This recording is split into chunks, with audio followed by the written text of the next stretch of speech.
कितने प्यार से तुम ये शर्ट मेरे लिए लाई थी। Thank you Archana, thank you.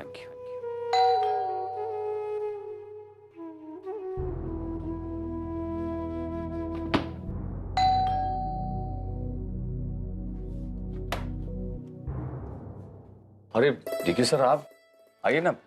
कैसे हो मानव? मैं ठीक हूँ सर। तुम आजकल ऑफिस आते नहीं हो, मैंने सोचा घर पे तो मिल ही जाओगे। सॉरी सर, वो एक्चुअली मैं ज्यादा ऑफिस नहीं आ पा रहा हूँ। आइए बैठे ना। Thank you. I know, I understand. मैं भी फोर्स नहीं करूंगा कि तुम रोज ऑफिस आओ। मैं तो यहाँ कुछ और बात करने आया था। मानव, हमारी कंपनी को 20 साल पूरे हो गए हैं। That's great sir. Sorry sir, मैं अपनी निजी जिंदगी में इतना बिजी हो गया हूँ कि मुझे ख्याल ही नहीं रहा। I know. मैंने सोचा कि इस मुबारकबाद के जितने हकदार तुम हो उतनी अर्चना भी। Thanks sir. सर मुझे आज भी वो दिन याद है जब आपने मुझ में इतना कॉन्फिडेंस दिखाया था कि मैं आपकी कंपनी ज्वाइन कर सका था। Well, I think वो मेरी जिंदगी का सबसे इम्पोर्टेंट ही नहीं बल्कि सबसे सही डिसीजन था। Anyway, मुझे लग रहा है कि ऐसे मौके पे हमें शायद एक पार्टी ऑर्गेनाइज करनी चाहिए। तुम्हारा क्या ख्याल है? That's great सर, बहुत अच्छी बात है। I'm sorry सर, मैं नहीं आ पाऊंगा। ये कोई बहुत बड़ी पार्टी नहीं है, जस्ट अ स्मॉल डिनर। कुछ हमारे प्रोफेशनल कॉलीग्स और परिवार के लोग बस। बहुत अच्छा लगा ये जानकर कि आप मेरे बारे में इतना सोच रहे हैं, लेकिन सर सच में मैं नहीं आ पाऊंगा पार्टी में। अर्चना के बगैर मन नहीं लगेगा मेरा। मैं समझ सकता हूँ मानव। आशना के गुजर जाने के बाद मेरा भी कुछ यही हाल था। ना पार्टीज में जाने का दिल करता था, ना कोई सेलिब्रेशन। फिर मुझे उसकी एक बात याद आई। वो कहती थी कि the show must go on. तुमसे मैं यही कहूंगा। आई एम श्योर अर्चना को इस बात से खुशी होगी कि तुम अपनी कामयाबी की सेलिब्रेशन का हिस्सा बने। अपने लिए नहीं तो कम से कम अर्चना के लिए तो आओ। प्लीज बाबा, डैड ठीक ही तो कह रहे हैं। बाबा, हमारे लिए ना सही, आपके लिए ना सही, भाई के लिए तो आ जाइए। बाबा, अब आप मेरी इंस्पिरेशन है और आपके बिना ये सब सेलिब्रेशन, ये सब कुछ अधूरा है। और बाबा, आपको नहीं लगता कि आप अगर इस पार्टी में आएंगे तो कहीं ना कहीं आई को भी अच्छा लगेगा? वो भी तो एक बहुत ही अहम हिस्सा थी इस कंपनी का। हमारी कंपनी की एम्प्लॉय थी, आपकी इंस्पिरेशन थी, उनके लिए सही। Please Baba. Thank you Manav. I know Oberoi के साथ मीटिंग है, वो कितनी इंपॉर्टेंट है, लेकिन वो मीटिंग कल शिफ्ट कर दो। जितना कह रहा हूं उतना करो। तो टाइमिंग वगैरह जो कुछ मैं कल बताऊंगा मैं। इडियट।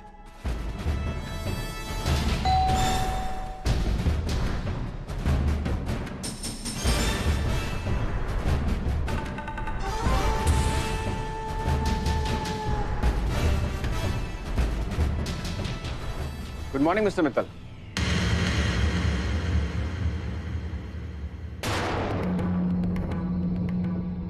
तुम यहाँ क्या कर रहे हो? गुनहगार होते हुए भी कोर्ट ने तुम्हें निर्दोष साबित कर दिया। जो चाहते थे वो हासिल कर लिया ना। हाँ, घूम रहे हो ना खुले, तो फिर यहाँ क्यों आए हो तुम? मिस्टर मित्तल, मैं जानता हूँ मुझसे बहुत बड़ी गलती हुई है, बस उसी को सुधारने के लिए आया हूँ। अच्छा, कौन सी गलती? बच्चों की अदला बदली वाली गलती? हाँ, ये कोर्ट के फैसले के बाद तुम ये यहाँ आके जो अपनी गलती मान रहे हो ना, जो हिम्मत दिखा रहे हो, यही गलती तुमने अगर कोर्ट के सामने परिवार वालों के सामने मानी होती ना तो। नहीं मिस्टर मित्तल, आप शायद मुझे गलत समझ रहे हैं। मैं उस चीज की बात नहीं कर रहा हूँ। जिंदगी में मुझसे सिर्फ एक ही गलती हुई, और वो ये कि आप जैसा घटिया इंसान को मैंने पुलिस के हवाले नहीं किया। जिस दिन आपको और डॉक्टर कुंदन को मैंने रंगे हाथों पकड़ा था ना, उसी दिन मुझे आपको पुलिस के हवाले कर देना चाहिए। अगर उस दिन मैं ये काम कर देता ना, तो आज आपको ये दिन देखना ही नहीं पड़ता। क्या मतलब है तुम्हारा? मतलब ही समझ जाओगे मिस्टर मित्तल, वो भी बहुत जल्द। तुम जानते नहीं हो मुझे। एक सलाह देता हूं, तनाव में आके कोई ऐसी वैसी गलती मत कर बैठना। जानते नहीं हो तुम मुझे, मेरी पहुंच बहुत ऊपर तक है।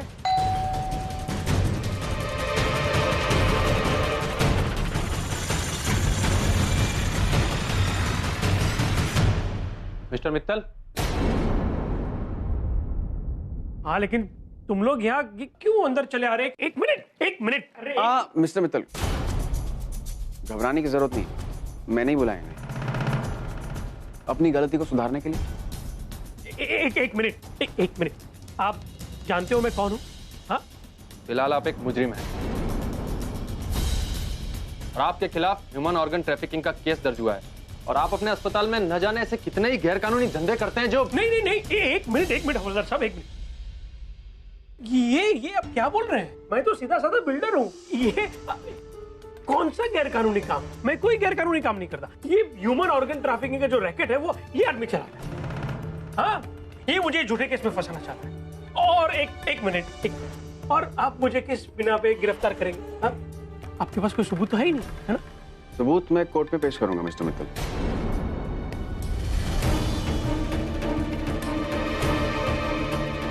अजीब खेल है नहीं वक्त का। कुछ दिनों पहले आपने मुझे इसी मोड़ पर लाके खड़ा किया था जहां पर आज आप खड़े हैं। छोड़ूंगा नहीं मैं तुम्हें। चलिए मिस्टर मित्तल हमारे साथ। You don't know me। अरे ये सब क्या हो रहा है? आप? मैं मिसेस मित्तल। आपके पति को ह्यूमन ऑर्गन ट्रैफिकिंग के केस में अरेस्ट किया जा रहा है। नहीं इंस्पेक्टर, आपको कोई गलतफहमी है, ये ऐसा कर ही नहीं सकते। देखिए मैडम, ये क्या कर सकते हैं और क्या नहीं कर सकते हैं इसका फैसला कोर्ट को करने दीजिए। आप हटिए रास्ते से।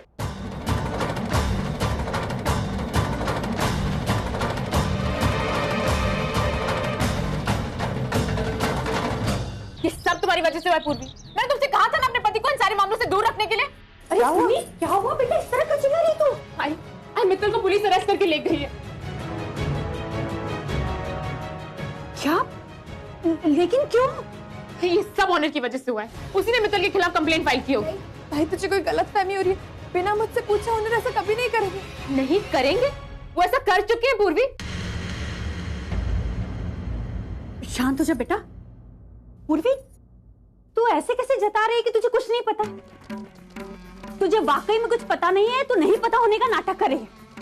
और ये ऑनर भी कैसा इंसान है? अभी एक केस खत्म हुआ नहीं कि उसने दूसरा केस कर दिया।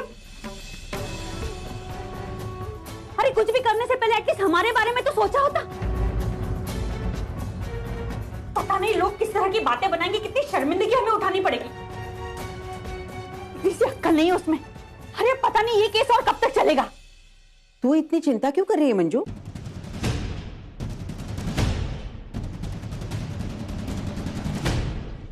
केस में अगर वाकई में दम नहीं है तो वो वैसे भी खारिज होगा।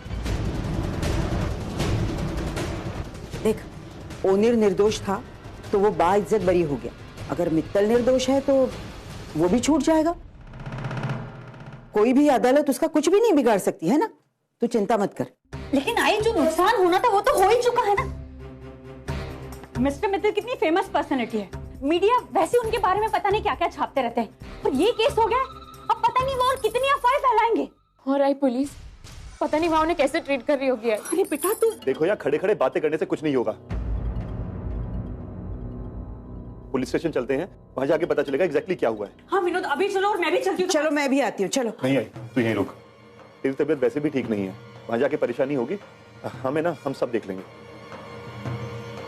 हाँ चलो जल्दी आओ।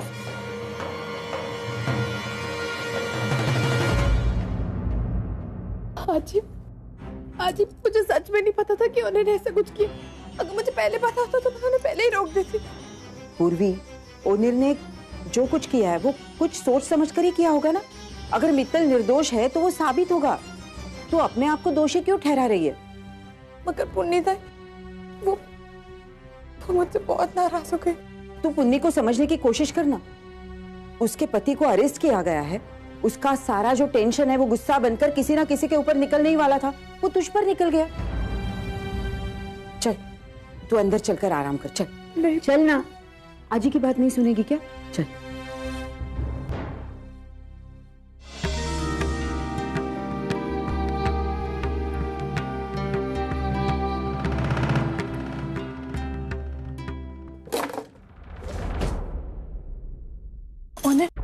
ऑनर आप कहाँ रह गए थे? सॉरी मिस्टी, तुम्हारी नींद डिस्टर्ब हो गई क्या? नहीं ऑनर, मैं तो सो भी नहीं पा रही थी, मैं आपका फोन ट्राई कर रही थी, आप कहाँ थे?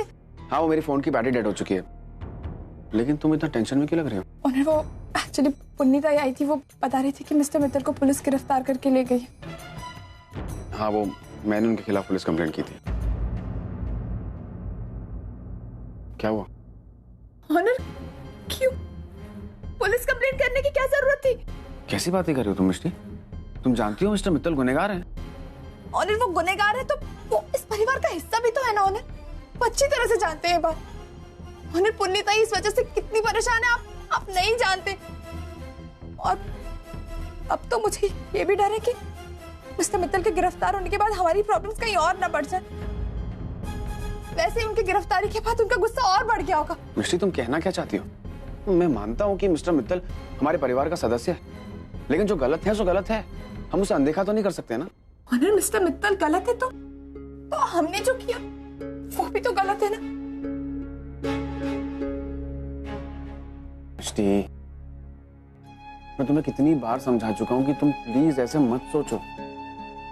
मिस्टर मित्तल में और हम दोनों में जमीन आसमान का फर्क है। वो लोगों की जिंदगी के साथ खिलवाड़ करते हैं और हम किसी की जिंदगी को सुधारने चले हैं। और मैं ये बात अच्छी तरीके से जानता हूं कि मेरे इस स्टैंड के बाद मंजू मामी और विनोद मामा को मेरे यहां रहने से प्रॉब्लम भी होगा। अरे ऐसा क्यों सोचते हो? ओनीर, तुम तो जानते हो कि तुमने कुछ गलत नहीं किया है, फिर यहां से जाने की बात बिल्कुल मत करना। और रही बात विनोद और मंजूषा की, तो वो जल्दी ही जान जाएंगे कि मित्तल गुनहगार है। आजी, वो मैं वैसे ही काफी दिनों से यहाँ पे रह रहा हूँ, तो मेरे लिए यही बेहतर होगा कि मैं कोलकाता। तो क्या हुआ? अरे तुम इस घर के दामाद हो, तुम चाहे जितने दिन यहाँ रह सकते हो, समझे ना? और अर्चू हॉस्पिटल में है, तुम दोनों भी यहाँ से चले जाओगे तो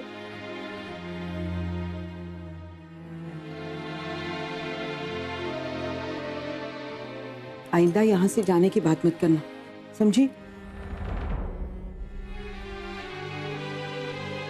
और हाँ, अभी थोड़ी देर पहले किसी की जिंदगी सुधारने की बात कर रहे थे, मैं कुछ समझी नहीं।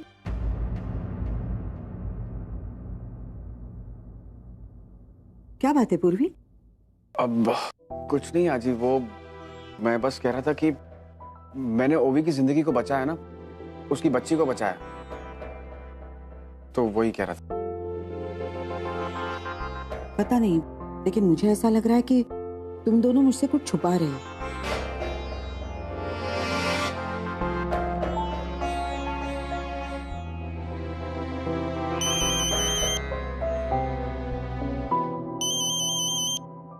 अजी एक मिनट।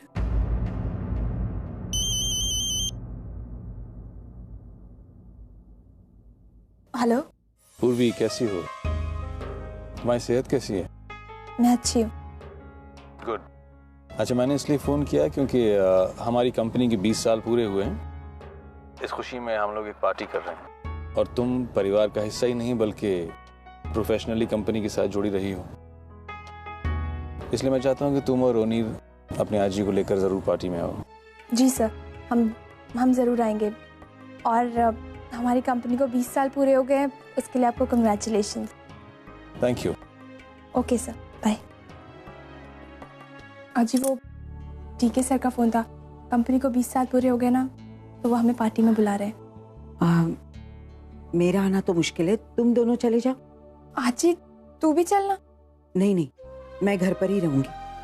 मित्तल जेल में है ना, तो मंजूषा बहुत टेंशन में है, मेरा उसके पास रहना बहुत जरूरी है। तुम दोनों चले जाओ। हाँ,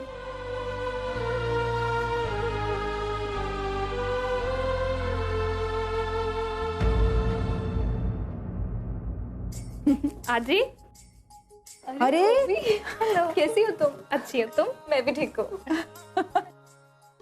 हमारी परी घर आ गई। अरे वाह। बाहर कितनी धूप है ना आज ही। हाँ तुझे परी से मिलना था ना, इसीलिए लाई। Thank you. चुप हो जा, क्यों इतना रो रही है? इसकी सुबह से मालिश नहीं हुई है। एक काम करो ना, मालिश का तेल लेकर आओ, आज मैं इसकी मालिश करती हूँ। अरे वाह, तू मालिश सीख गई? नहीं, घर में तो रोज आज ही करती है, पर आज मैं ट्राई करती हूँ। चलो आज हम भी देखेंगे ओवी कैसे मालिश करती है। अरे वाह मम्मा मालिश। अरे ये क्या, ऐसे थोड़ी मालिश करते हैं, हाथ नीचे से ऐसे ऊपर आना चाहिए। कर दिखा, ये ले ला, मैं भी करती हूँ। आहा, परी को मालिश करेंगे सब। अजी ऐसे? हाँ, धीरे धीरे।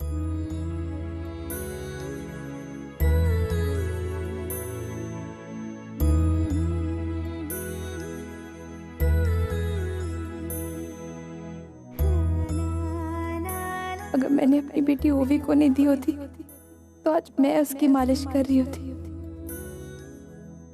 अरे तू वहां क्यों खड़ी है? आना इधर आ। तू तो मौसी है इसकी, तू भी इसकी मालिश कर दे, आजा।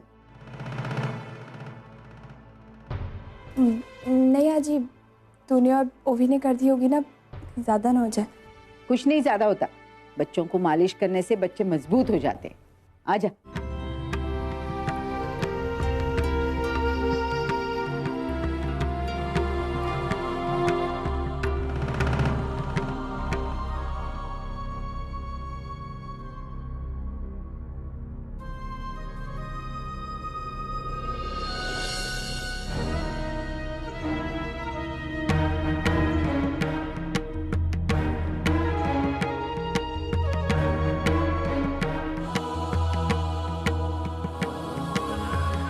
क्या हो गया? परी क्यों रो रही है? आज ही मालिश के बाद मैं इसे घर ले जाऊंगी। नहीं नहीं, मालिश के बाद इसको गरम गरम पानी से नहलाएंगे, फिर ये आराम से सो जाएगी, ठीक है ना? अजी मैं निकलती हूँ। हाँ, तू कहाँ जा रही है? वो मुझे हॉस्पिटल जाना था ना। ठीक है, मैं निकलती हूँ।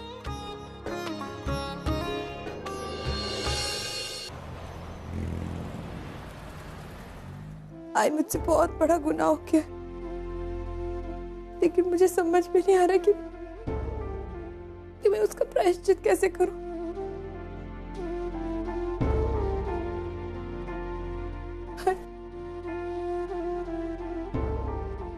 तेरे बिना मैं बहुत अकेली हो गई, बहुत हेल्पलेस फील करती हूँ मैं। समझ में नहीं आ रहा कि न टुकड़ा किसके साथ में रो, तू भी नहीं है। आई तुझे याद है जब बचपन में मैं कभी झूठ बोला करती थी तो तू कैसे पकड़ लेती थी? तुझसे मैं तुझसे अपना झूठ कभी नहीं छुपा पाई। आज आजी ने भी लगभग मेरा झूठ पकड़ ही लिया था, लेकिन जैसे तैसे मैंने बात को संभाल लिया। आई मैं उसे नहीं बता सकती कि परी मेरी बेटी है। आई मैं ये बात किसी को नहीं बता सकती सिवाय तेरे, क्योंकि कहीं ना कहीं मैं जानती हूँ कि अगर आज तो होश में होती ना तो सब कुछ जानते हुए भी मुझे सपोर्ट करती। तू मेरे हालात, मेरे जज्बात सब समझती। आई तूने हम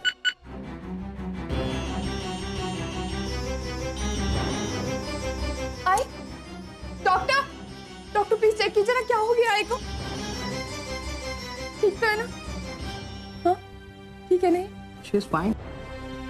फिर वो अभी अचानक अभी आपने जब उनसे बात की तो उनके दिमाग में हो सकता है कुछ चल रहा था और वो आपसे रिएक्ट करना चाह रही थी, लेकिन उनकी बॉडी जो है वो उनका सपोर्ट नहीं कर रही थी, वो मूव नहीं हो रही थी और इसी वजह से कुछ सेकंड के लिए उनका पल्स रेट हाई हो गया था, लेकिन अब सब कुछ ठीक है। Don't worry. I am sorry